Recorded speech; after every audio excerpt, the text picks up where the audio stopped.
Bonjour, bonsoir à tous et toutes et bienvenue dans ce 50e épisode de Kiss My Ace, le podcast de Jeux Blancs où on va débriefer Roland Garros qui s'est fini ce dimanche hier pour nous après une finale d'anthologie légendaire entre Carlos Alcaraz et Yannick Sinner où Alcaraz a conservé son titre à Paris. Donc pour débriefer ça, je ne serai pas seul, on a une grande équipe ce matin où on aura PH qui va en discuter avec nous. Comment ça va, PH? J'ai encore la tête dans les étoiles, donc je suis très content d'en parler avec vous. On a souvent des lendemains de finale qui peuvent être un peu moroses. Là, profitons-en, le soleil brille sur la France, donc très très hâte de parler de ça avec vous. Ouais, et comment je te comprends? Avec nous, on a aussi Alice. Comment ça va, Alice? Bah écoute, ce matin ça va. Pareil, j'ai pas trop dormi cette nuit. Je me refaisais les points qu'on a vus cette quinzaine et puis pendant cette finale d'anthologie, c'était vraiment un truc de folie. Donc hâte d'en parler avec vous. Et pour terminer ce quatuor, nous avons Fernando qui fait son retour dans le podcast. Comment ça va, Fernando? Ça va très bien. Enfin, il y a un grand sentiment de vide dans ma vie aujourd'hui. Je le sens, il est très gros.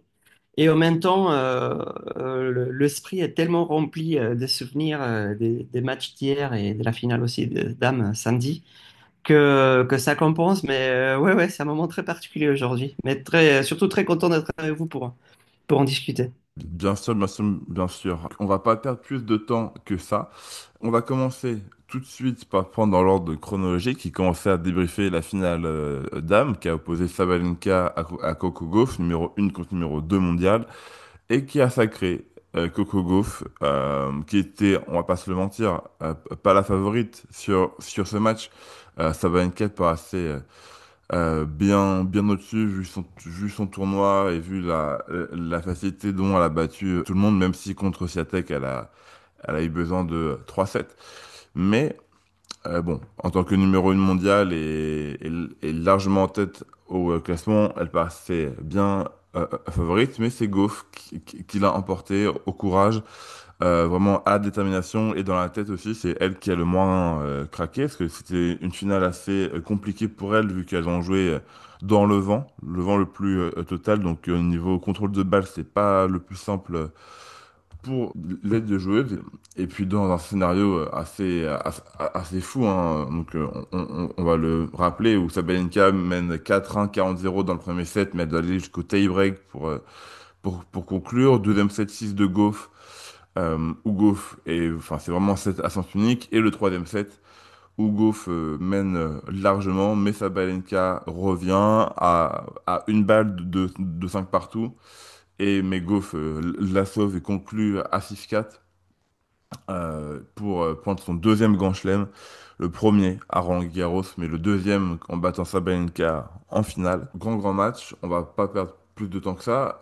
Alice, je te lance. Qu'est-ce que tu as pensé de cette finale et qu'est-ce que tu retiens vraiment de cette opposition? C'est une finale que j'ai beaucoup de plaisir à suivre. Je l'ai trouvée vraiment super. C'est vrai que parfois, on avait la sensation que les deux jouaient pas leur meilleur tennis au même moment. Et en même temps, voilà, comme tu l'as rappelé, les conditions n'étaient pas forcément favorables, enfin les conditions météo en tout cas n'étaient pas forcément favorables pour les deux. Ce qui m'a impressionné chez Coco Gauff, après, Coco Gauff, elle faisait quand même partie de mes favorites qui pouvaient arriver un petit peu en embuscade.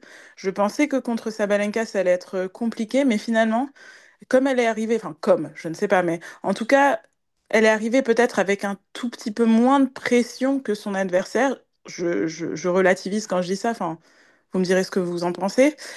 Et du coup, ce qui m'a vraiment impressionné sur l'ensemble de sa finale, c'est non seulement la tactique qu'elle a réussi à appliquer, et puis le calme aussi, malgré les conditions, malgré Sabalenka qui perdait ses nerfs, malgré la pression qu'elle pouvait avoir aussi, même si elle pouvait être moindre en tant que numéro 2, mais de voilà, se retrouver de nouveau en finale. Cette fois, il fallait conclure. Elle m'a impressionnée, vraiment. J'ai trouvé que c'est elle qui avait gagné le match. Certes, Sabalenka n'a pas joué son meilleur tennis, mais c'est Coco Gauff qui a été allé chercher son trophée. Bah, oui, oui, est-ce que même si c'était la plus jeune sur le terrain, c'est clairement elle qui a le moins craqué parce que bah, Sabalenka, au fil du match, dès qu'elle perdait un point, on la voyait crier et engueuler son box et être vraiment frustrée des conditions et de son niveau de jeu. Parce qu'on on rappelle, elle a quand même fait 70 fautes directes, soit il me semble plus que sur le reste de son tournoi, ce qui est assez fou. Et c'est vrai que voir Sabalenka faire autant de fautes, ça rappelle l'ancienne version de Sabalenka avant 2022 et qu'elle devienne une top 1, top 2 joueuse du circuit régulière. Oui, c'est quelque chose qu'on n'a pas, enfin, plus l'habitude de voir chez elle. Fernando, j'aimerais avoir ton avis du coup sur le niveau de jeu de Sabalenka, sur ses fautes et puis aussi sur la finale dans son ensemble. Eh bien, ça, pour moi, ça me pose vraiment question. Je dois dire, enfin, moi, comme Ali, j'ai beaucoup aimé de voir ce match. Il était totalement dramatique. Il y avait beaucoup d'émotions. C'était un grand spectacle. Et en même temps, Sabalenka, elle m'éveille encore une fois beaucoup de questions parce que Coco Gauff, elle avait très bien compris ce qu'elle avait à faire à partir de ce 4-1 où tout commence à basculer, quand tu as très bien résumé. Et c'est-à-dire, elle a juste à courir derrière la balle, la passer de l'autre côté du court avec le plus d'intensité possible, puis attendre que Sabalenka craque. Et je trouve qu'une numéro une mondiale doit quand même trouver des réponses à ça un peu plus, doit un petit peu surmonter ses difficultés, doit comprendre que les conditions sont pas les idéales, doit comprendre qu'il faut peut-être tenter autre chose, pas vouloir chercher le winner constamment pour boucler chaque point. Et de ce point de vue-là, je suis un petit peu dessus pour elle. Et en même temps, ça ne n'enlève rien à comment Coco Gauff m'a impressionné physiquement, techniquement, parce qu'il y a eu des points quand même assez extraordinaires dans la façon dont elle a su contrecarrer les frappes de Sabalenka. Et aussi mentalement, parce que ne serait-ce que ce premier set qu'elle perd en tie-break, la façon dont elle revient au 12e, parce que moi je m'attendais à ce que ce soit le contraire, que Sabalenka se rende compte que bon, malgré tout, je peux gagner, malgré les difficultés, je peux le faire. Et en fait, c'était Coco qui était là, quoi. Et en ça, elle m'a semblé très impressionnante. Et au contraire, Sabalenka, qui était effectivement pour moi aussi la favorite, bah, je sors de ces matchs avec pas mal de questions. Ouais, parce que bah, c'est sûr, hein, c'est comme je disais avant, c'est rare de voir Sabalenka jouer entre guillemets aussi mal, faire autant de fautes et ne pas être dominatrice sur le court. C'est aussi à ça que on reconnaît les grandes championnes. Et Goff là l'a vraiment très bien fait en restant le plus concentré possible. Parce qu'elle aussi, elle a commis des fautes. Elle fait 30 fautes directes, il me semble, ce qui est quand même un nombre déjà conséquent sur 3 sets. Mais bon, bien moindre que les 70 de Sabalenka. PH, on va quand même te laisser la parole sur cette finale, sur l'avis global de ce que tu as pensé de cette finale, et puis aussi sur comment tu vois la suite pour les deux joueuses. Déjà, je voulais faire un rappel mathématique. 70 faux directs, c'est 18 jeux. Ça représente 18 jeux et c'est exactement le nombre de jeux que Goff a gagné sur ce match. Donc déjà, la stat, ça c'est fou. Mm. Ça, c'est Oui. la première chose. Et la deuxième chose, je suis assez d'accord avec ce qui a été dit. J'ai été assez surpris de l'issue de la rencontre parce que quand tu regardes la demi, elle se remet entre guillemets de la perte du deuxième set contre Swiatek en lui mettant une bulle. Et du coup, en fait, dans le troisième set, je me suis dit, bon, bah, c'est bon, elle va le faire. Elle est embêtée par Coco, mais elle va se remettre dedans. Et en fait, elle est sortie du match de manière très surprenante par rapport à ce qu'on a vu ces derniers mois. Depuis qu'elle a pris le trône mondial il y a 1 an et demi, c'est quand même pas la même chose qu'avant. Et je pensais vraiment qu'elle avait ce côté un peu insubmersible sur ce Roland et qu'elle allait au bout. C'était, euh, c'était un peu écrit d'une certaine manière. Swiatek qui galère, elle arrive à la battre en demi, et donc du coup, ça y est, c'est la première couronne à Roland, et elle a déjà des résultats sur Terre qui sont très importants. Donc j'étais vraiment surpris de l'issue. Après, je vous rejoins sur la manière dont Goff a patiemment attendu, et c'est pas précipité. Et concernant la suite, bah, j'attends de voir la fin de saison de Zabalenka, mais pour l'instant, certes, elle fait 2 finales, mais elle prend pas de titre cette année, alors que c'est largement c'est de manière ouais, assez évidente la meilleure joueuse du circuit. Donc, j'attends de voir à l'US, je crois qu'il reste sur 4 demi consécutives, donc il y a pas le feu, et puis elle a le droit de faire des saisons sans grand chelem, mais c'est quand même assez surprenant qu'elle ait perdu contre Keys. Mon Keys était en feu à l'Open d'Australie. Là, tu repères un peu alors que tu peux gagner le match, donc ça commence à faire beaucoup. J'attends une réaction, peut-être pas à Wimbledon, parce que ces dernières années, il y va une année sur deux, mais au moins à l'US. Donc j'étais vachement surpris qu'elle perde ce match et qu'elle retombe dans ses travers qu'elle avait un peu mis de côté, en fait. Ouais, c'est vrai. Et puis pour la suite, enfin, côté Sabalenka, on va voir déjà comment elle digère cette défaite, hein. Parce qu'elle a quand même un peu pleuré sur le terrain en fin de match, et puis on la sentait vraiment, euh, comment dire, très concernée, très prise et très sensible à cette défaite. Parce que bon, Sabalenka, elle fait finale dans les deux grands chelems cette saison, et elle perd les deux. Donc je pense qu'il va y avoir plusieurs semaines de remise en question, de préparation mentale pour se remettre dans le droit chemin, et il y a de fortes chances qu'on la voit plus avant Wimbledon. Et pour Gauff, elle fera peut-être un tournoi de préparation sur gazon avant de partir à Wimbledon. Et de toute manière, on sait que le gazon est pas la surface de prédilection pour ces deux-là, encore moins pour Goff, que Sabalenka, elle arrive à gérer à peu près partout, euh, ça- mais Gauff, bon, je crois que c'est le seul grand chelem où elle n'a pas passé les huitièmes j'ai à pas la Wimbledon. stat, Je crois que c'est ça. Là, ça j'ai checké, m'étonnerait il me pas semble. parce que j'ai aucun souvenir marquant d'elle sur gazon. C'est Si, ça, elle c'est fait la deux fois stat. huit, ouais, elle fait trois fois huitième, mais elle a Et jamais fait quart. puis, ce qui était assez paradoxal, parce que finalement, quand elle se révèle au grand public, c'est sa fameuse victoire contre Venus Williams, je crois. Oui, Venus Williams. Et c'est à Wimbledon. Donc, Ouais. peut-être qu'on se disait, ah, elle a peut-être le jeu sur gazon. Mais en fait, non, c'est le seul grand chelem où elle pêche vraiment, entre guillemets. Enfin, rappelons son jeune âge quand même. Mm. Donc, elle a le Ouais, temps, hein, elle a le temps d'y arriver. elle a le temps de se refaire la cerise, comme on dit. Voilà, c'est ça. Mais voilà, c'est le seul grand chelem où elle a jamais atteint l'écart. Je Contrairement à voulais juste Sabalenka. rajouter un truc, si c'est possible. Oui, oui, oui. Coco Gauff, je trouve ça intéressant qu'elle gagne ce Roland parce que depuis son titre à l'US où elle avait été menée aussi un 7-0 par Zabalenka, elle était pas retournée en finale de Grand Chelem, qui a réussi à le refaire sur terre battue et à gagner en plus. Je trouve que ça redonne un élan à sa trajectoire actuelle et je serais pas étonné qu'elle reprenne l'US cette année, que ça la relance potentiellement pour les années à venir et qu'elle soit encore plus consistante et qu'il n'y ait pas encore 2 ans avant une nouvelle finale. Ouais. Et puis surtout, on terminera sur ça côté féminin, c'est que si on prend, enfin si on dézoome et qu'on prend la saison sur Terre de Coco Gauff, c'est finale à Madrid, finale à Rome et titre à Roland-Garros. On est sur du quasi parfait.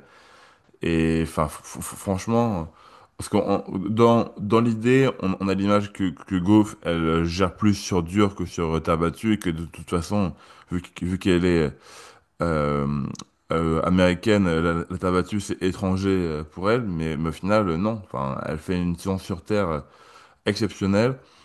Et du coup, c'est aussi une des rares joueuses à avoir gagné Roland chez les juniors et chez les grandes.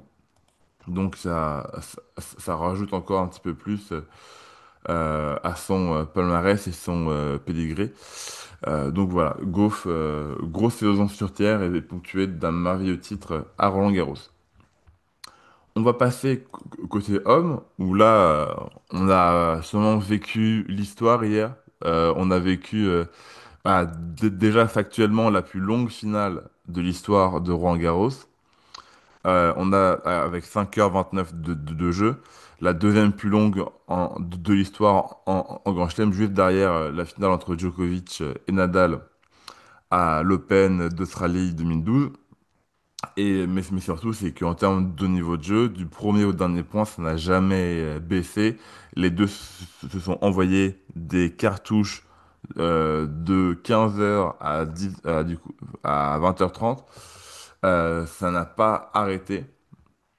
Et non, et c'était juste fou. Et puis cette dramaturgie autour de Sinner mène 2-7-0, 5-3 dans le troisième, 40-0.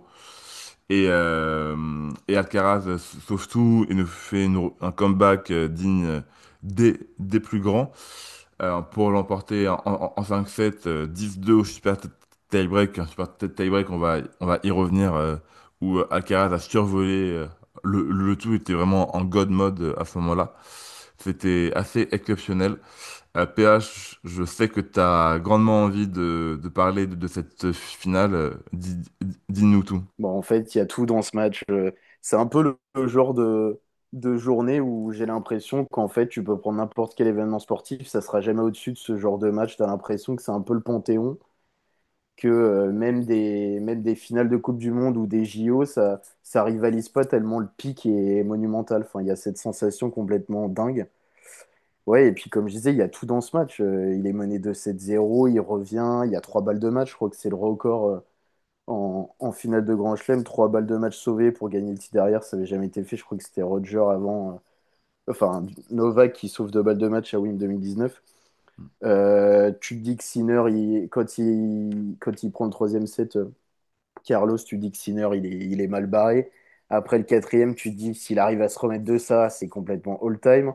Il arrive à débreaker. Il est encore dans le coup à la fin du cinquième set, ce qui est un exploit monumental vu la tournure du match. Et on va jusqu'au super tie-break. On n'a aucun set qui est vraiment. Enfin, tous les sets sont serrés. Il y a tout. En fait, je vois pas. Il y a absolument tout. On a tout eu dans ce match. Le temps, les moments, enfin, les deux joueurs, c'était dingue. Dingue.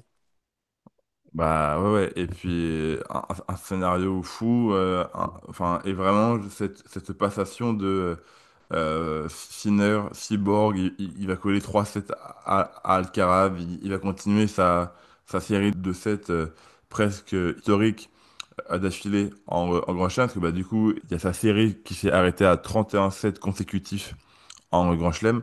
Le record all-time est bien sûr détenu par Federer à 36, donc en soi, il n'était pas si loin.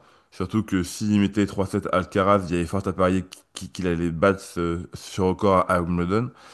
Et puis, enfin, à un moment, tous les chiffres étaient contre Alcaraz, parce que bah, quand il est mené de 2-7-0, enfin, on s'est rappelé qu'il n'avait jamais enfin, gagné un match en étant mené de 2-7-0. Il était à 0 victoire pour 8 défaites et qu'on savait qu'un Sinner en confiance qui était plus régulier que lui allait pas le lâcher. Et au final, il était à un point de nous le prouver. Mais Alcaraz dos au mur, c'était phénoménal. Fernando, je vais te laisser la parole. Qu'est-ce qui t'a le plus marqué dans ce match-là? Est-ce que c'est le retour de Alcaraz? Est-ce que c'est son super tie-break ou le niveau de jeu global ou autre chose? Vas-y, dis-nous tout. Je dirais que le cinquième set, parce que bon, le retour d'Alcaraz, j'aimerais bien revoir ses jeux à partir du 0-40, voir vraiment comprendre ce qui s'est passé exactement. Mais je me rappelle qu'une fois qu'on était arrivé au cinquième set, j'avais dit à la maison, j'avais dit là, peu importe qui gagne, ce sera un match, ça aura été un match de légende déjà. Et après le cinquième set, il est extraordinaire parce que, enfin, les deux ont réussi à surpasser leur état. D'abord, Sinner, parce qu'il était vraiment en difficulté. À un moment donné, Alcaraz comprend que s'il le pousse assez loin physiquement, à un moment donné, il va avoir le winner, quoi, à chaque fois. Et Sinner, dans la partie finale du set, je crois que même il en parle à son box. Il dit, si j'ai bien compris, grosso modo, il faut pas que le point arrive à la dernière frappe d'Alcaraz. Il faut que je le finisse avant. Mais ça ne veut pas dire qu'il se met juste à frapper la balle comme un dingue dans tous les sens.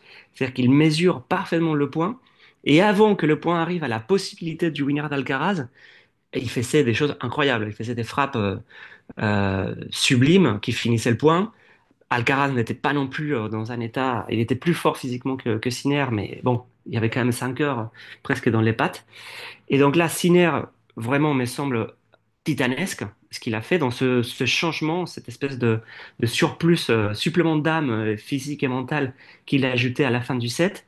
Et après arrive le tie-break, où je pense qu'Alcaraz comprend que sa stratégie suffit pas et qu'il dit, bon, c'est simple, il faut que je sois Dieu sur terre, battu, et que chaque point, je sois extraordinaire, et il l'est, quoi. Et je sais pas d'où il a sorti ça, mais enfin, il a joué un niveau de tennis dans ce tie-break comme seulement le plus grand de l'histoire du tennis ont fait dans leur meilleur match.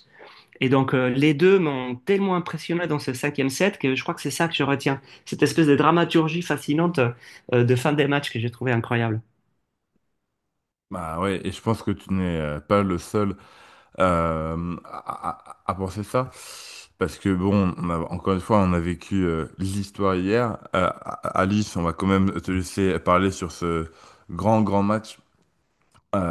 Et en soi, je vais te laisser donner tout ton ressenti et les émotions que tu as vécues à travers ça, à travers ce match. Vas-y, lâche tout. Je dois dire que je plains celui qui doit ou celle qui doit faire les highlights de ce match parce que je ne sais pas comment c'est possible. Comme vous l'avez dit, c'était l'un des plus grands matchs de l'histoire. J'arrive pas vraiment à me rappeler un match qui m'a procuré des émotions telles que celle-là. Euh, Franchement, c'est le niveau de jeu qui a été proposé par Sinner et Alcaraz, c'est du jamais vu. Et puis surtout sur cette durée-là, à Roland-Garros, je ne m'en souviens pas du tout. Et bon, évidemment, on n'était pas né en 83, c'était pas le même scénario, mais j'imagine que peut-être au niveau des émotions, parce que voilà, c'était Noah contre Wilander, un Français contre Wilander à Roland-Garros, peut-être qu'à ce moment-là, les émotions étaient à leur pic comme ça, mais voilà, depuis 20 ans, ce niveau dans une finale à Roland-Garros, je pense pas qu'on l'ait jamais atteint. Et ce qui m'a impressionné, et tu l'as dit un petit peu, Fernando, c'est enfin, on connaissait le pic de ces deux joueurs. On l'avait vu sur des matchs distincts. Ils ne s'étaient pas forcément voilà, affrontés à ce niveau-là avant, mais on connaissait leur pic et on connaissait aussi leurs limites et ils les ont explosées. C'est que, voilà, enfin, quand il y a 0,40, donc effectivement, sur le service d'Alcaraz, mais bon, je ne sais pas si on peut parler de fébrilité sur le service d'Alcaraz, mais il s'était fait breaker. Donc on se dit, bon, bah, ok, peut-être que celle-là, elle est pour Sinner.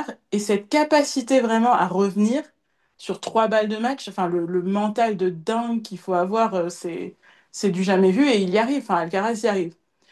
Et, euh, et d'un autre côté, tu as Sinner qui, derrière, aussi, mentalement, non pas qu'on avait des doutes sur le mental de Sinner, hein, il peut être assez froid, clinique quand il le veut, mais derrière, il en remet un coup et c'était, enfin, je pense, c'était impossible, même tous les observateurs enfin, avec qui j'ai discuté après disaient, mais c'est difficile de se dire on est toujours pour l'un ou toujours pour l'autre parce que ce qu'il propose, c'est tellement extraordinaire qu'il y a pas de camp à choisir. Là, il y a que le tennis qui gagne, ça c'est sûr. Alors ça fait un peu cliché de dire ça, mais bon, c'est vrai. Enfin, C'est un on peu est vrai, resté hein. scotché pendant 5 heures. Après, c'est vrai. Là, les grands vainqueurs, c'est vraiment le tennis et les fans enfin, les fans déjà sur place qui ont rentabilisé un billet comme jamais on a vu Ah avant. voilà, Ah non, mais Victor. c'était incroyable, hein. Moi, je suis deg de ne pas avoir assisté à ce match, hein. Mm. Ah C'est bah, fou. comme tous les fans de tennis, hein, je pense, parce que franchement, je pense qu'il y a aucun fan de tennis qui n'aurait pas aimé être au stade à ce moment-là. Mais même devant nos écrans, c'était déjà une très Mais belle vraiment, enfin, finale. ouais. Mais Alice. Et puis juste pour ajouter, enfin, Sinner m'a vraiment impressionné au cinquième. Évidemment, Alcaraz m'a impressionné au cinquième, ça y a pas de souci, mais je veux dire, quand tu te fais remonter comme ça, de te battre à ce point et de s'accrocher, mais mordicus, quoi. Il a pas laissé Alcaraz respirer tant que ça, hein. Il remonte, il remonte. Enfin, c'était mentalement, c'est vraiment une leçon, quoi. Et je pense qu'aussi, voilà, les autres joueurs, bon, on l'a vu aussi, qui commentaient sur Insta ou qui tweetaient Oui. à propos de ce match, se disaient, bon, ok, ouais, je vois la marche que j'arriverai jamais à atteindre. Enfin, je pense, en plus, nous, on regarde ça en tant que fan de tennis, mais je me dis, et on était en PLS aujourd'hui, je me dis, mais si t'es joueur et que tu vois ça, tu te dis, mais en Oui. fait, Oui. est-ce que ça sert à quelque chose que j'aille m'entraîner lundi, quoi? C'est Exactement. C'est ce que j'avais tweeté hier soir, c'est que si tu es un joueur sur le circuit hors Alcaraz et Sinner, après la finale qu'on a vécue, euh, comment tu trouves la motivation de retourner jouer alors que tu sais très bien que en Grand Chelem, là, c'est verrouillé pour les 10 prochaines années, quoi, ou presque. Donc, Il y a un, c'est sûr que là, ils ont mis la barre très très haute et surtout un coup psychologique à tout le circuit. Je pense que Andy Murray et Stan Wawrinka peuvent ouvrir un petit cabinet de consultation pour les joueurs qui, en ce moment, se posent des questions sur leur carrière. Je pense qu'il y a il y a un petit filon là à prendre. Ouais. Tu voulais dire un truc, PH? Ouais, il y a un truc qui est intéressant. Alice parlait de la résilience de Sinner qui s'accroche. Quand Alcaraz break en début de cinquième, il me semble, moi je pensais que c'était fini. Et il y avait la stat qui tournait que il avait jamais gagné un match de plus de 4 heures et un match en 5-7, donc ça s'est vérifié. Mais le fait qu'il remette un petit doute en mode peut-être qu'en fait je vais revenir au bout du bout et je vais m'en sortir alors qu'absolument tout est contre moi et que je suis face à un joueur qui est meilleur que moi, c'est assez admirable. Et alors s'il avait gagné ça, Ah, ça, t'es je fou. me suis fait la remarque hier, pareil, j'étais pas tout seul devant le match. Je me suis dit, si Sinner prend ce match d'autant plus en 5-7 parce qu'au bout de 3-7, ça aurait été différent. Mais il y avait un petit côté, je trouve, après c'est peut-être très personnel, il y avait un petit côté Nadal 2008 en mode j'affronte un peu le nouveau maître des lieux. Si j'arrive à gagner ce match alors que je menais 2-7-0, que je me suis fait remonter et que sur terre battue, je suis pas forcément le meilleur joueur actuel, il y avait un petit côté naissance d'une légende, mais d'une vraie légende. Alcaraz, ça fait depuis WIM 2023 qu'il a basculé dans cette dimension. Et Sinner avait les moyens, avec cette victoire et ce scénario, de rentrer dans cette cour. Alors, il y est peut-être déjà pour certains et il y sera dans les prochaines années, mais il y avait vraiment ce côté, possiblement, naissance d'une légende et résultat peut-être un peu inattendu pour certains. Ouais. C'est sûr parce que Alcaraz a le break très tôt dans le cinquième set et que à 5-4, Sinner débreak 5-5 et il mène 6-5 après. Et donc, oui, ça aurait pu tourner en sa faveur, même sur la fin de match. Enfin, en tout cas, jusqu'à 6-5, parce que une fois que le super tie-break a commencé, il n'y avait plus 15 joueurs sur le terrain, du début à la fin, parce que quand même, cette balle de match où Alcaraz nous fait un passing en bout de course glissade pleine ligne, tu te dis, mais jusqu'au dernier point, ce match a été une usine à highlight, quoi. C'était splendide. Et, et ce que tu disais tout à l'heure, Alice, sur le gars qui doit faire les vidéos highlight pour les chaînes télé, mais les gars, ne vous en embêtez pas, hein, vous mettez tout le match et vous les avez, hein, les highlights, parce que c'est vraiment tout le match. De toute façon, ils mettront, ça fait Wimbledon 2023 a relancé, enfin, Wimbledon il y a 2 ans a relancé le fait de mettre les finales quelques jours après en dispo intégrale Mm. sur YouTube, ce qui se faisait que chez l'US et l'Australienne. Roland a suivi aussi. Donc je pense que demain ou après-demain, la finale sera en libre accès sur la chaîne de Roland. Mm. Il n'y aura pas de Ouais, problème. Vers les 5h30. j'espère que c'est important pour la culture, en tout cas. Complètement d'accord avec ça. Ouais. Je me disais parfois, je sais pas si vous êtes d'accord, mais à la fin, je me suis dit, ça a été presque trop bon comme match. C'est-à-dire, le prochain match de tennis qu'on va voir, la prochaine finale où ce sera pas ça, on va se dire, ah, bon, quand même, c'est beau, mais on sait que ça peut être mieux le tennis, que ça peut être Mm. Sinner Alcaraz à Roland-Garros. Et ça m'a projeté un petit peu dans cette époque, j'avais totalement oublié l'époque des dominations la plus forte du Big Three. Je me rappelle qu'il y a beaucoup de tournois, peut-être pas les grands amateurs de tennis, mais le public un peu général, voyait avancer le huitième, quatrième, et on disait ouais, super intéressant, mais quand est-ce qu'il y a le Nadal-Federer en finale? Ou quand est-ce qu'on voit le Djoko-Nadal en finale? Le reste, bon, on sait bien que ça va être sympa, mais le vrai match, on l'attend. Et quelque part, j'ai peur qu'on arrive à cette même dynamique et qu'on continue à voir les tournois un petit peu avec ce petit astérisque au bout de l'écran, en haut de l'écran, disant ouais, mais c'est pas encore un Alcaraz Sinner en finale.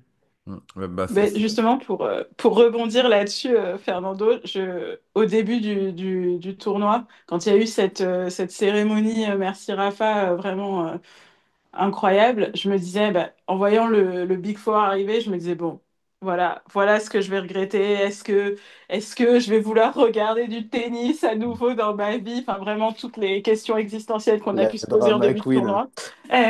Oui, non, ils nous ont prouvé que voilà, j'avais pas de quoi m'inquiéter. Et d'ailleurs, je tiens à rendre hommage à PH parce que c'est vrai que il nous bassine pour ceux qui voilà, nous suivent depuis quelques temps, mais aussi pour les nouveaux qui nous écoutent.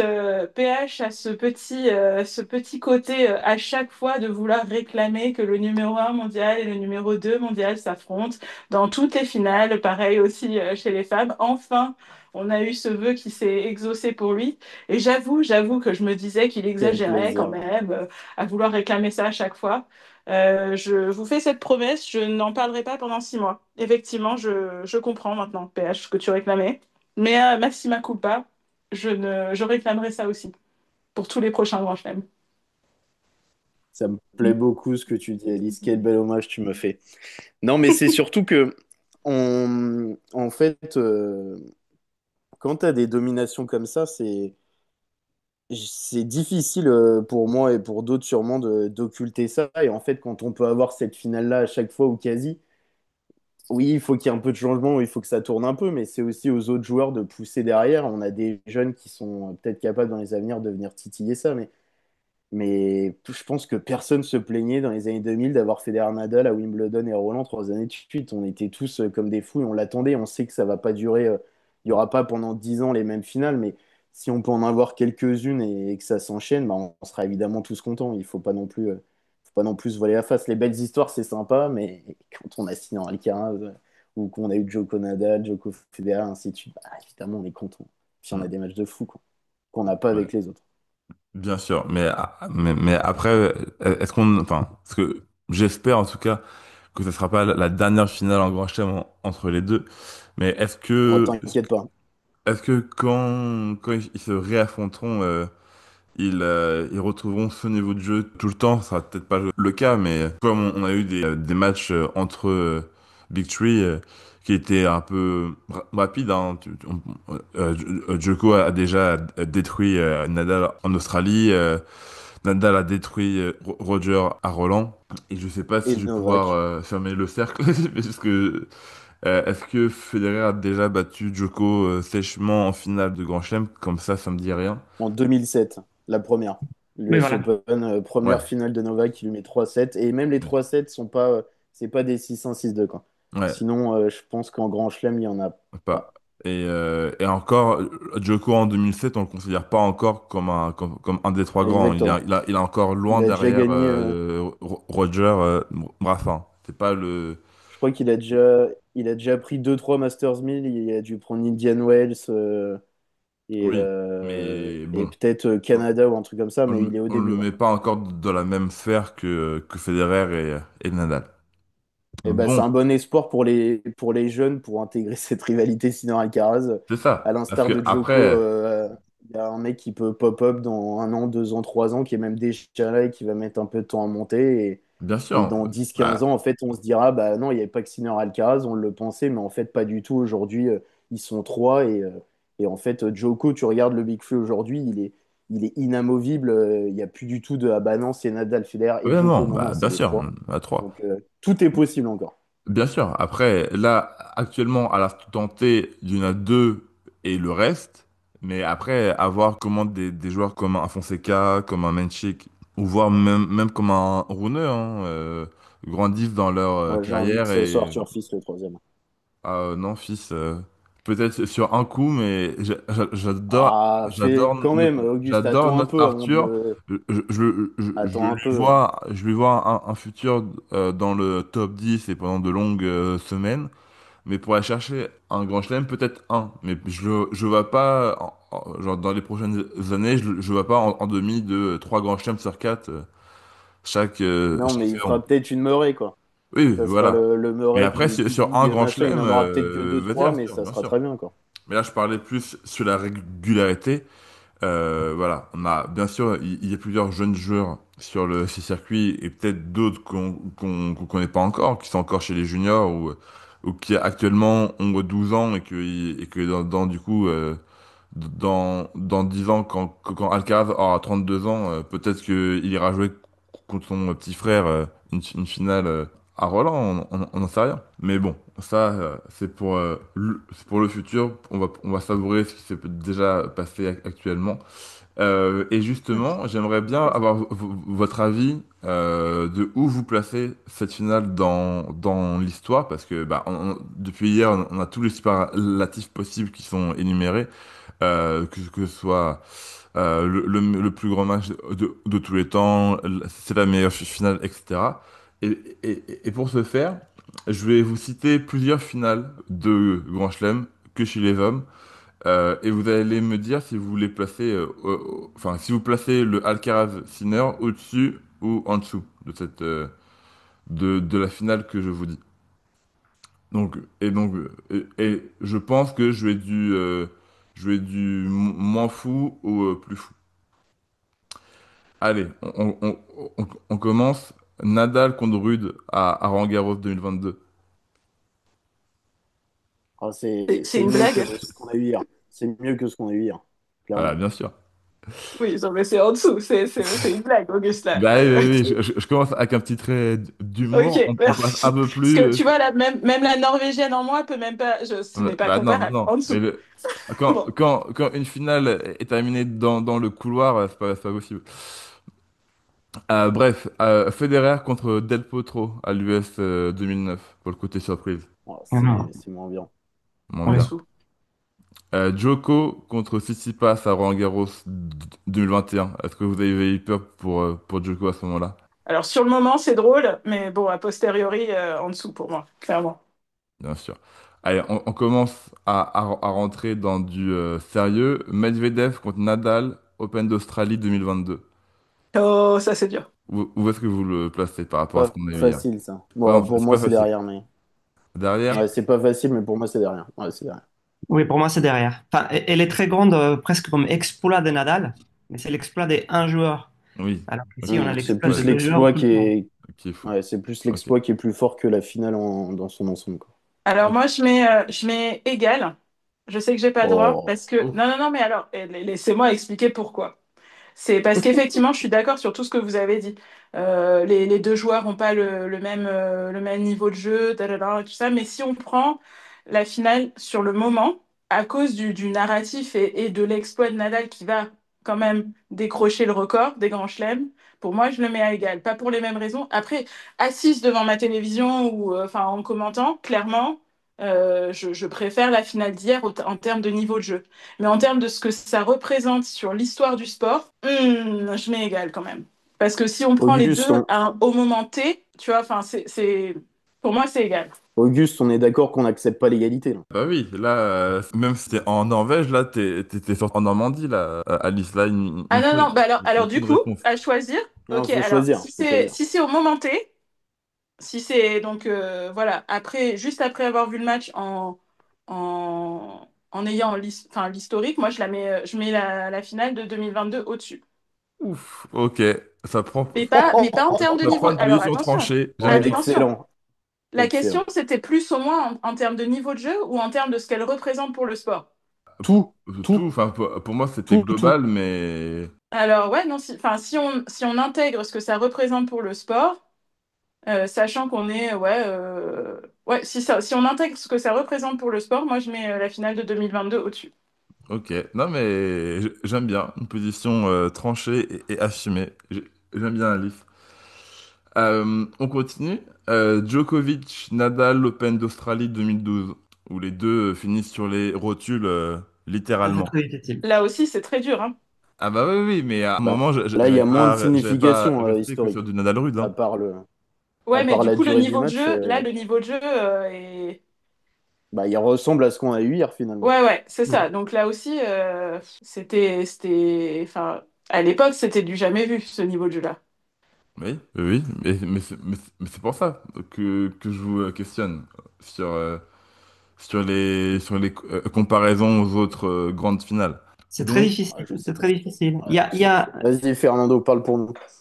Non, je suis en train de me dire, parce que après je spoil parce que je vois venir la finale Wimbledon, mais euh, c'est vrai, on va Nadal pas. Federer, c'est très compliqué. Mais là, par rapport au final Federer Nadal ou Nadal Djoko, il y a une différence, c'est que je sais pas si vous avez écouté le podcast d'Andy Roddick avec Nadal.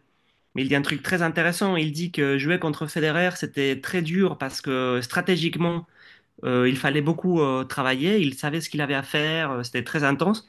Et que contre Djoko, quelque part, c'était plus simple parce qu'il savait qu'il avait juste à jouer très très bien. Parce que Djoko n'a pas de points faibles. Mais je pense pas que du côté de Djokovic, il y avait la même chose envers Nadal, parce que Nadal est un joueur particulier, il a des points faibles, il a les services. Et hier, on avait deux joueurs qui devaient jouer juste parfait tous les deux. Quand j'ai vu la stat des amortis, des points après amortis d'Alcaraz, qui est quand même son point fort, et c'était zéro alors, au cinquième set, donc tu te dis, même ça marche pas contre Sinner. C'est-à-dire, tous les deux ont dû jouer il n'y avait pas d'astuce quoi à trouver. Il n'y avait pas d'astuce possible. Il fallait juste jouer à un niveau ultime. Donc c'est pour ça que en comparaison avec des finales comme celle-là en Australie, Nadal, Djoko, c'est très difficile. C'est quand même à ces niveaux-là. Il y a des arguments pour dire que c'était mieux.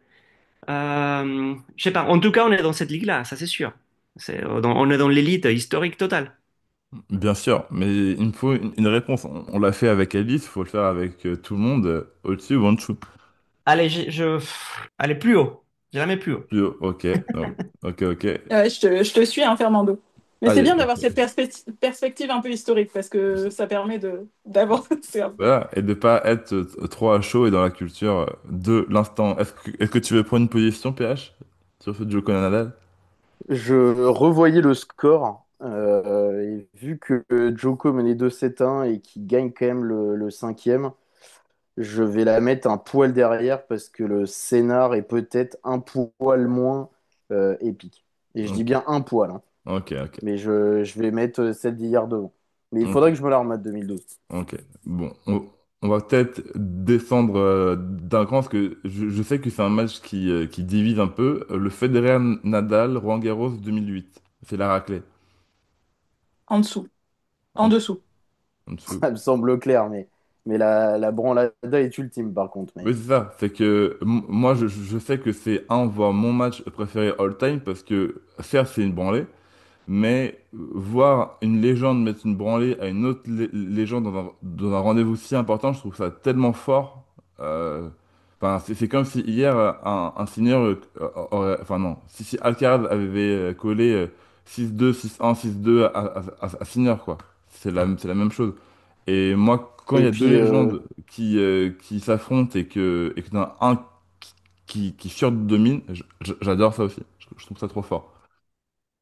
2008, ça encapsule un peu tout au final parce Mm. qu'en un mois, tu as la finale la moins serrée Oui, des 25 dernières années et possiblement l'une des plus je serrées dirais. un mois plus tard. Donc Ouais. il y a un Et grand écart juste, qui est énorme en 2008. et justement, on va enchaîner sur ça. Est-ce que vous mettez au-dessus ou en dessous le Federer-Nadal à Wimbledon 2008, considéré comme Je pense que peut-être je le le mets match du au-dessus, siècle? moi. Ouais, moi aussi. Je pense Au-dessus? que Ouais, je le je mets pense que au-dessus. je le mets au-dessus. Ok, Là bon. aussi, C'est il y a dur, hein. une... C'est dur. Ouais, mais c'est dur, mais en même temps, il va battre le prince des lieux, quoi. Enfin, Donc, mais là aussi, on est sur le terme du niveau de jeu, par contre, comparé à celle que, pour laquelle j'ai pris tout le feu du diable, là. Euh, Non, mais c'est vrai. Mais je vous entends, hein, vous aviez vraiment des bons arguments et tout. Non, Mais mais là, pour on le est coup, d'accord avec en ce que tu as dit, 2008, Alice, les t'inquiète. deux, ils sont au... Enfin, les points sont fous aussi. Le scénar est dingue. La tombée de la nuit. Non, tout, il y a Eh tout. ben, là où je te rejoins, c'est que depuis 2008, il y a un aspect passation de pouvoir qu'on a vu qu'en 2023 à Wim, selon moi. Et pour l'avoir hier, il aurait fallu que Sinner gagne. Et encore plus Ouais, sur le cinquième. oui, oui, Là, oui. Et je suis... on aurait été dans le délire de ces deux-là. Et donc, pour ce côté passation, plus le niveau, je pense que ouais, 2008, ça reste devant 2025 Ouais. bon courage à Sinner Merci, Alcaraz pour ouais. ressortir un banger comme Ok, ça. ok. Oui, je suis Merci d'avoir d'accord. mis le doigt sur ce qui me manquait. Effectivement, c'est ça. Si Avec Sinner plaisir. avait gagné hier, effectivement, je crois que je l'aurais placé Ben, Et avant il y a même un 2022. côté en plus, il y a même un côté un peu trop tôt parce que finalement en 2008, Roger, il a déjà gagné 5 fois avant. Quand Alcaraz bat Djoko à Wim, il a déjà gagné 7 fois. Là, il a gagné qu'une fois Alcaraz. On considère déjà un peu que c'est le nouveau maître de Roland, en tout cas, ce qui peut être le cas dans les années à venir. Mais il n'y avait qu'un titre avant. Donc, s'il y avait eu d'historique et que Sinner avait gagné, là, ça aurait causé. Mais c'est vrai que là, il manque un peu d'ancienneté. ouais, c'est très juste ça, je suis d'accord. Disons qu'ils sont trop jeunes pour avoir plus d'ingrédients dans la recette du match légendaire. Ce qui était déjà le cas de Nadal et Federer en 2008 à Wimbledon. Donc c'est une pure question d'ajouter des lignes dans la légende du récit du match qui fait basculer pour moi aussi du côté de Wimbledon 2008. Très bien. Alors, il me reste deux finales à vous proposer. Je vais commencer avec une très ancienne. Alors, peut-être que vous l'avez pas vue, donc c'est pour ça que je mets une parenthèse pour ça. On Mais va dans les années 80, ça se sent, hein. oui, bah oui, oui. Borg contre McEnroe, Wimbledon 1980. Est-ce que vous avez déjà vu ce match? Et si oui, enfin, où est-ce que vous le mettez? Alors, une époque radicalement différente, bien sûr, mais quand même un des matchs référence à Wimbledon est considéré comme une des plus grandes finales, Alors, je vais être très factuel. Évidemment, moi, j'ai vu en replay, on n'était pas nés. évidemment. Mais je la mets quand même en top 1. Mais pour un truc factuel, c'est que il n'y avait pas de super tie-break. Enfin, Oui, oui, oui. et ça s'ajoute à un espèce de drame. Le côté, on ne sait pas quand ça va se finir. Ça, c'était trop fort. Mais c'est une pure circonstance du règlement, quoi, des conditions du match. Ok, très bien. Parce que, alors, pour rappel, le score, ça avait fait 1-6, 7-5, 6-3, 7-6 avec un 18-16 au tie-break. Et ça s'était fini à 8-6 dans le cinquième set, évidemment, à l'époque où il n'y avait pas de super tie-break. C'était deux jeux d'écart. PH et Alice, alors déjà, est-ce que vous avez vu ce match et où est-ce que vous le mettez, du coup? Alors effectivement, comme Fernando, j'ai vu le replay, hein. Mais ouais, je pense que je le mets un poil au-dessus parce que la manière aussi, je l'ai vu en replay, mais aussi la manière dont les gens qui étaient là à l'époque ou qui l'ont vu en parlent encore maintenant.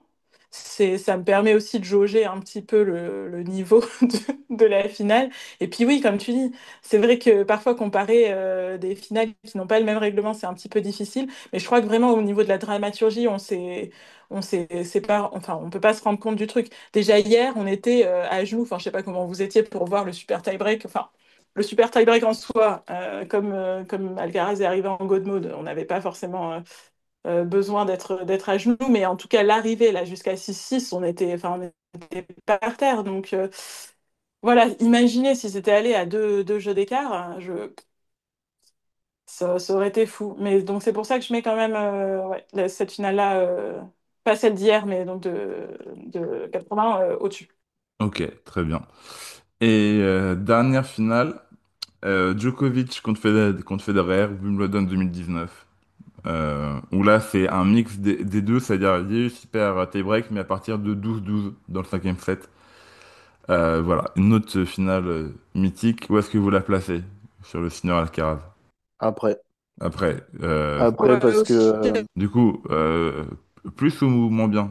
Après, dans quel sens? c'est une finale que j'ai beaucoup aimé suivre en direct Wimbledon 2019. Je pense qu'avant 2023, c'était potentiellement celle qui m'avait le plus marqué. Euh, mais c'est vrai qu'en revoyant certains bouts, ça met peut-être du temps à se lancer par rapport aux autres grandes finales qu'on a faites. Mais il me semble que ça va jusqu'à 13-12 En fait, ça va au bout du règlement à Ouais, la ça, fin ça du va cinquième. jusqu'à 12-12 et à 12-12 tie-break. Voilà, c'est ça. Donc, il y a encore cet aspect comme hier où tu vas au bout du match. Mais pour le coup, le storytelling autour de ce match, il est pas mal aussi. Roger qui peut terminer sur un neuvième Wimbledon et égaler Navratilova, qui peut enfin conjurer le sort contre Djoko à Wimbledon. Mais en fait, il gagne pas au bout avec les deux balles de match. Donc, limite, les deux balles de match, elles du sel. Mais il aurait fallu qu'il arrive à s'en relever et qu'il regagne derrière pour prendre un dernier Grand Chelem, un 21e à 30. Il avait combien? Euh, 38. non, Ce qui aurait fait de lui l'un des plus vieux. Je crois que c'est 38. ouais, Et du coup, ça aurait fait de lui l'un des plus vieux vainqueurs dans le tournoi le plus 21. iconique du monde et ça aurait rajouté encore plus de choses. Donc, je le mets assurément potentiellement dans mon top 5 mais pas devant ce qu'on a eu hier. Ok. Et pour toi, Fernando? Ouais, je rejoins Perche. Bref, c'est vraiment une question encore une fois, de récit, quoi. Là, pour le coup, effectivement, ça aurait changé si Federer avait gagné. Et aussi, enfin, dans mon souvenir, là, il y a déjà 6 ans, euh, je pense que le 6-1, le deuxième set, comment dire, il y avait quand même des moments où l'intensité baissait un petit peu, où tu sentais, bon, ce set, ça y est, il est fait, il est plié, et effectivement, il était plié. Alors que hier, on n'a pas eu ça, on n'a jamais eu ça, quoi, pendant Oui. plus de 5 heures. Donc peut-être pour ça, je mettrais un peu plus encore au-dessus celle-ci, 2025. Ok. Bon, Plus du haut. coup, si on fait un petit point bilan, on va dire il y a trois, quatre finales qui peuvent parler ou qui sont au-dessus pour vous à ce moment-là. Donc voilà. Donc le Alcaraz Sinner, évidemment une des plus belles finales de l'histoire, mais en tout cas pour le moment pas encore la plus grande. Si, Peut-être ils seront amenés à nous la produire, cette plus grande finale. Si je peux me Un- permettre ouais, un mot, vas-y. je pense. J'ai une liste pour faire une petite confession, j'ai une liste des plus grands matchs de tennis de l'histoire, de ce que j'ai vu, que j'alimente régulièrement avec ce que je regarde. Et je pense on est. Alors, déjà, ce que je voulais dire, c'est en fait, c'est impossible pour moi de mettre autre chose que des finales de Grand Chelem dans un top 5 10 des plus grands matchs. Je trouve ça trop difficile de mettre même une demi. La finale, ça encapsule tellement de trucs que pour moi, c'est impensable de mettre autre chose que des finales, si vous avez d'autres exemples. Bah, Et je je sais pas. pense qu'avec Wimbledon 2008 et 80 et la finale d'hier, on a potentiellement le top 3 de l'histoire, avec peut-être 2012 du coup. Ok. Parce que ouais, parce que moi je me suis focalisé sur des finales, mais après bah, et le Alcaraz Sinner, je crois que c'était un quart de finale à l'US Open 2022, Ouais, en 2022. qui était phénoménal aussi.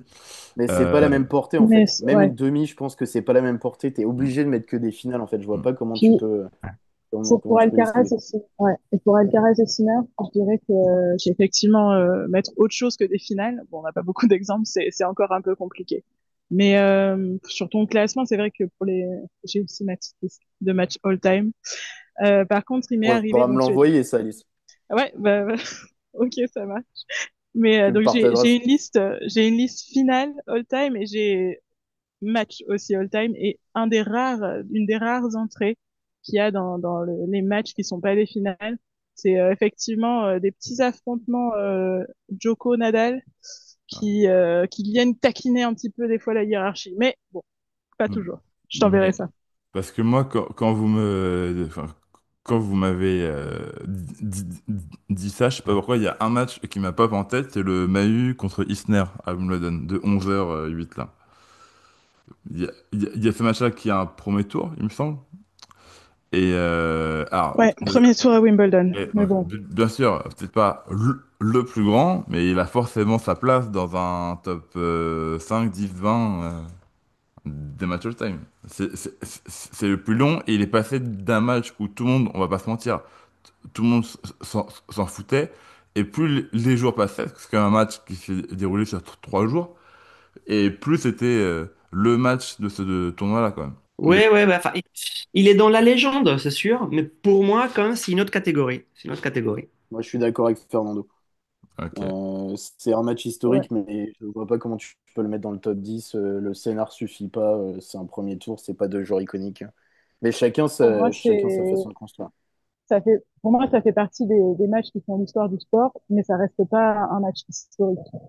Enfin, tu sais, ouais, c'est un match que, évidemment, qui rentre dans les records, mais je suis contente de ne pas avoir eu à le suivre, quoi, de bout en bout. Oui, Par contre, vous mettez un Sinner Alcaraz pendant 11 heures, oui, bah, bien sûr, mais ça sera plus possible avec les règles actuelles. Donc voilà, on a fait un gros point sur la finale homme, sur sa place dans l'histoire. On va terminer ce podcast en parlant quand même de ce Roland-Garros en général, parce que Roland-Garros ne se résume pas qu'à deux matchs, bien sûr. Là, enfin, personnellement, je trouve qu'on a vécu un grand Roland Garros et j'aimerais du coup juste qu'on termine sur une note positive sur les un, deux moments qui vous ont marqué.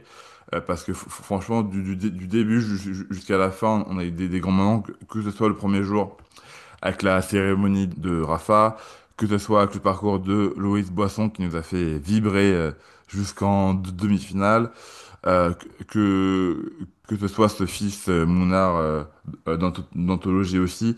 Enfin bref, vous avez un large panel de choix. Voilà, j'aimerais que l'on finisse avec avec votre ou vos deux moments phares de ce Roland Garros hors les deux finales. Vas-y, Fernando, je te laisse commencer avec ça. Alors, je vais choisir un côté monsieur et un côté dame. Côté monsieur, pour moi, évidemment en dehors de la finale, c'est la demi-finale Djoko-Sinner que j'ai beaucoup aimé. Je trouve que Djokovic n'est pas si loin que ça, vraiment non seulement d'avoir gagné Bah, un bien set, sûr. mais d'avoir gagné le match.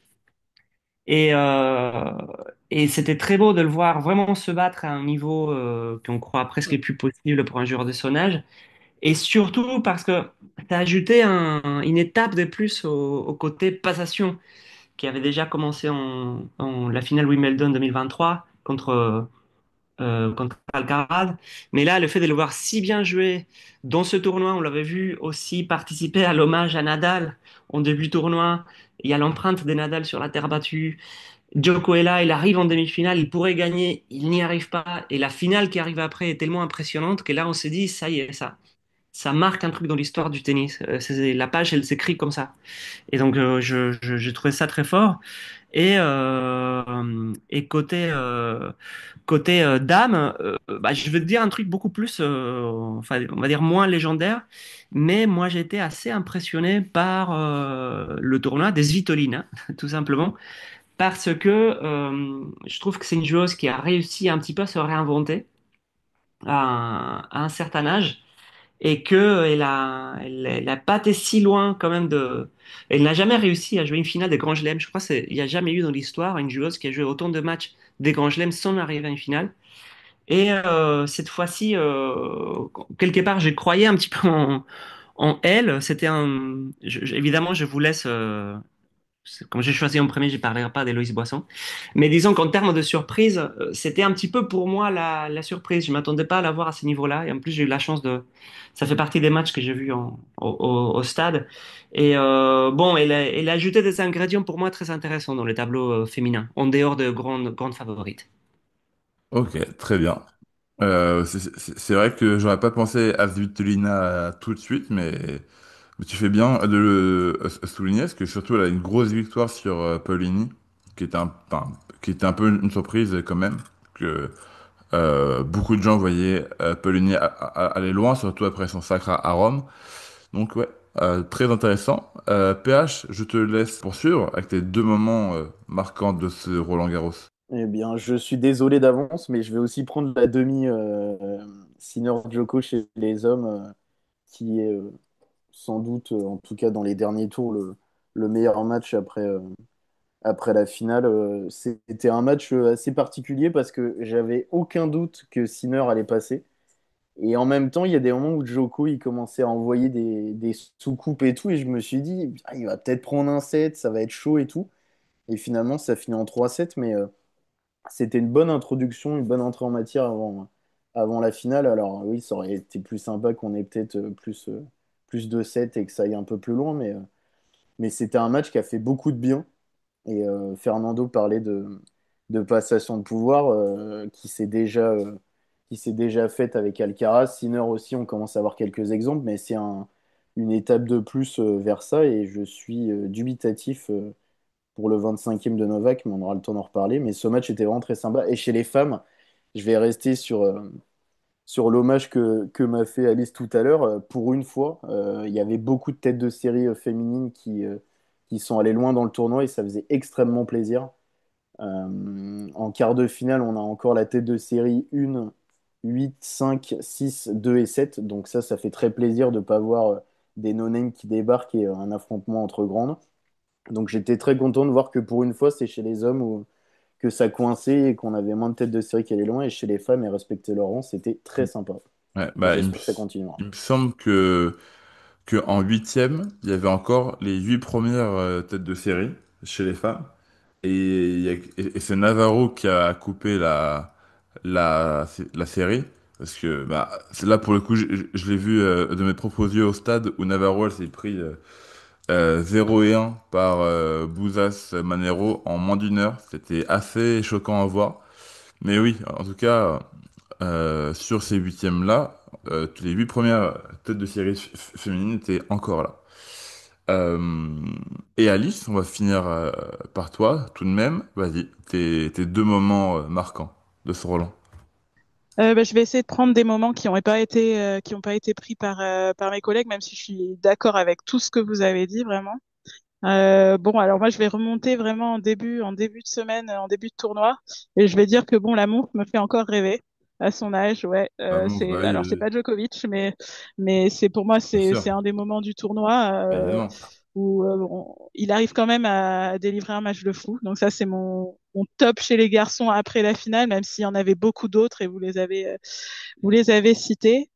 Et après, le match sur lequel je suis restée vraiment scotchée chez les filles, bon, ça va être un peu cliché de dire ça, mais Loïs Boisson qui bat Pegula, parce que moi, c'est le match vraiment que j'ai pu suivre de bout en bout, euh, et qui m'a vraiment laissé mes pantoises, évidemment, je pense comme beaucoup d'autres personnes. Et puis juste pour le match en lui-même, les pics, j'ai ces matchs-là. Et quand on nous répète que c'est toujours chiant de regarder le tennis féminin, c'est de voir qu'il y avait autant de monde qui regardait et avec autant d'énergie, de passion, ça fait plaisir aussi. Donc pour moi, c'est ça les deux tops hors finale, que ce soit du côté masculin ou féminin.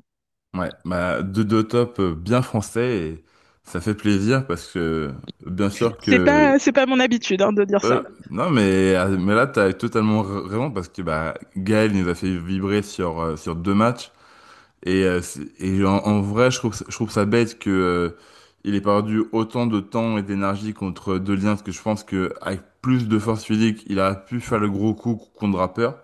Parce qu'on on l'a vu, hein, il était pas si loin, il perd en 4-7, mais bon, là c'est plus l'âge qui l'a rattrapé. Et puis Boisson, que dire, elle nous a fait rêver, et puis entre guillemets, elle sauve le tennis français, parce que si elle n'avait pas fait son gros parcours, on serait retrouvé avec Léolia Jean-Jean en numéro 1 française. Alors j'ai rien contre Léolia Jean-Jean, mais savoir que c'est elle la numéro 1 française, ça aurait beaucoup dit sur l'état du tennis français chez les femmes. Et donc voilà, je suis très content que Boisson performe. Ah, maintenant, j'ai des gros doutes sur la suite parce que pour moi, c'est vraiment une joueuse de terre et sur les autres surfaces, ça va me paraître un peu plus dur. Et puis surtout, plus le temps va passer, plus les joueuses vont l'attendre et vont s'habituer à son jeu. Donc ça va être de plus en plus dur, mais on va bien sûr soutenir Loïs jusqu'au bout et lui souhaiter le meilleur pour la suite. De mon côté, je vais juste rendre hommage au drapeur Bublik que j'ai eu la chance de vivre au stade aussi, mais c'était fou. Enfin, voir un public aussi concentré sur tout son tournoi et sur un nuage, c'était fou à voir de nos propres yeux. Parce que les souches, ça passe, les amortis, ça passe, les premières à 215, ça passe avec un pourcentage énorme. C'était magnifique à voir, donc bravo à toi, Public, et t'as quand même bien tenu contre Sinner ensuite, donc bravo à toi. Bon, on va conclure ce 50e Kiss My Ace. N'hésitez pas dans les commentaires à nous donner vos moments phares de ce Roland-Garros et nous dire ce que vous avez pensé des deux finales qu'on a vues. Voilà, c'était le 50e épisode de Kiss My Ace. N'hésitez pas à liker et à vous abonner à tous les réseaux de Jeux Blancs. Et on vous dit à très vite. Prenez soin de vous. Salut!